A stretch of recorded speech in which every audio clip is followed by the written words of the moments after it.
Su primer editorial a las 7 de la mañana y 10 minutos del doctor Roberto Paglia.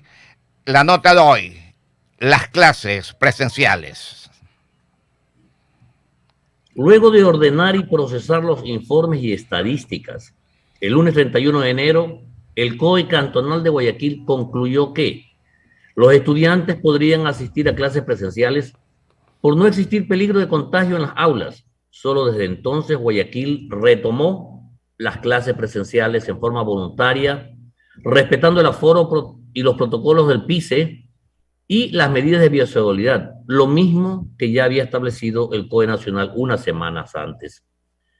El PICE es el Plan Institucional de Continuidad Educativa, elaborado y aplicado bajo los parámetros del Ministerio de Educación, que es la máxima autoridad educativa nacional, como competencia exclusiva para la organización y manejo del Sistema Nacional de Educación. Ahora, no pretendemos ahondar en lo político, ni en los criterios de las partes involucradas, erradas o no, sobre la reapertura de las clases presenciales.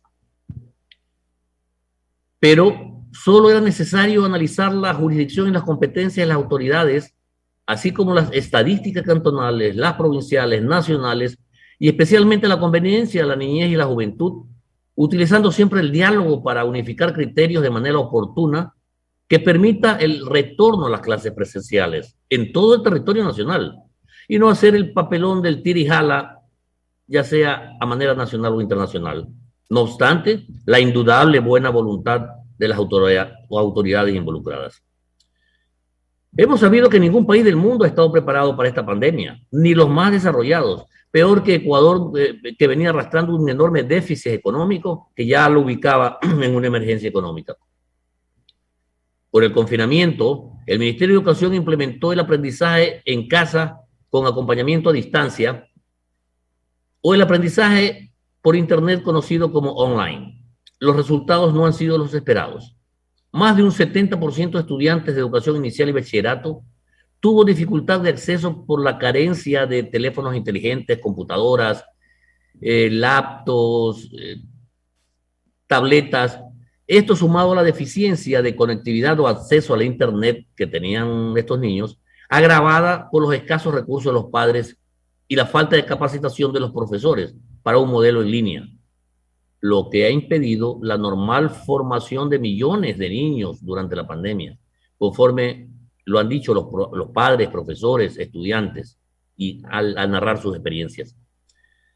La modalidad de clases en línea tiene procedimientos y metodologías muy especiales. No es la simple transmisión de una clase presencial por Internet, pues se requiere de actividades específicas con mayor participación estudiantil, exposiciones interactivas con recursos novedosos, adaptadas a las plataformas para captar la atención de los estudiantes y evitar distractores, la monotonía y el aburrimiento de los estudiantes, para lo cual no todos los colegios y escuelas estaban preparados.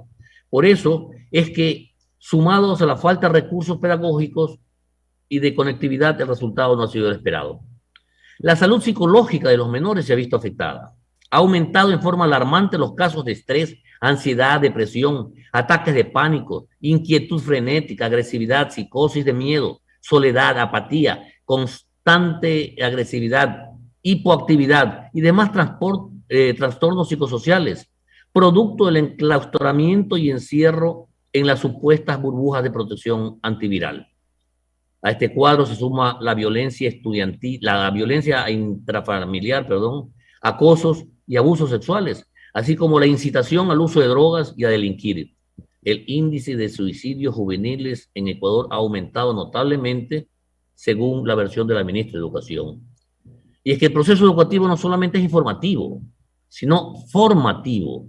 No se limita a instruir en ciencias o asignaturas, sino que debe formar, moldear el estudiante, induciéndolo al pensamiento crítico, razonamiento lógico, emprendimiento propio, autonomía funcional y, en especial, educarlos en valores humanos, principios ciudadanos y constitucionales, comportamiento ético, cívico, buenas costumbres y urbanidad, y eso solo se aprende con la socialización y modelaje grupal del estudiante en el aula.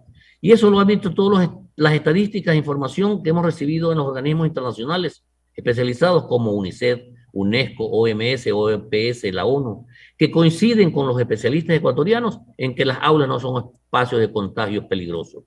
Ya lo han dicho también Reino Unido, Alemania, Francia, Dinamarca, Suecia, Noruega, Bélgica y una serie de países que ya han dispuesto la eliminación de mascarillas, la vacuna obligatoria y aforos para que se reactive la economía, para que vuelva a la nueva normalidad.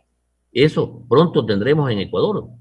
Y en varios editoriales del New York Times y de otros diarios importantes del mundo han tratado el tema y han manifiesto que las escuelas nunca debieron cerrarse o que las escuelas debieron haber sido las últimas en cerrarse y las primeras en abrirse. Esto en todos los niveles educativos, ya sea a nivel escuela, colegio, universidades.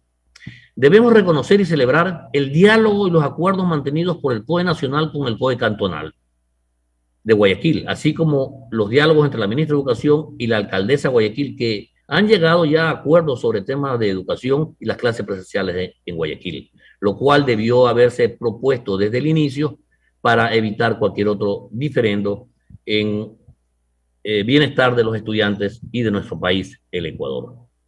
Gracias por la atención, conciudadanos. Este es mi tutorial.